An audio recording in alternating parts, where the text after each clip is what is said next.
Aujourd'hui, nous parlons mélatonine.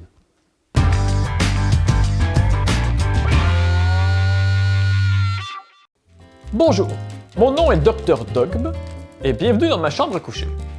Alors, la mélatonine. Désolé, c'est mon épouse. Elle a pris un somnifère. Oui, la mélatonine, c'est dangereux. Il faudrait la retirer des tablettes tout de suite. Alors, pas du tout.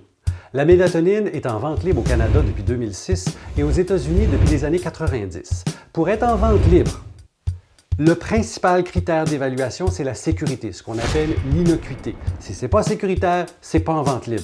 Point. Par contre, le risque nul n'existe pas. On sait que ça ne cause pas de dépendance. Vous arrêtez, vous retournez à la case départ, il n'y a pas d'insomnie de plus. Il n'y a pas de tolérance. La notion que vous êtes obligé d'en prendre toujours plus pour avoir le même effet.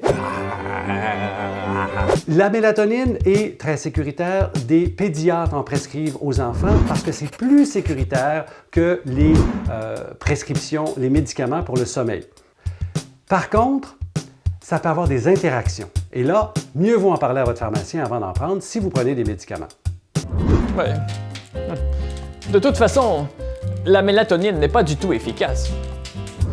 Ce qu'il faut comprendre, c'est que la mélatonine ne fait pas dormir. Elle permet de dormir. C'est une hormone qu'on produit naturellement dans le cerveau après s'être endormi. Après 40 ans, notre taux de mélatonine baisse beaucoup, loin derrière celui que mes enfants faisaient quand ils étaient plus jeunes.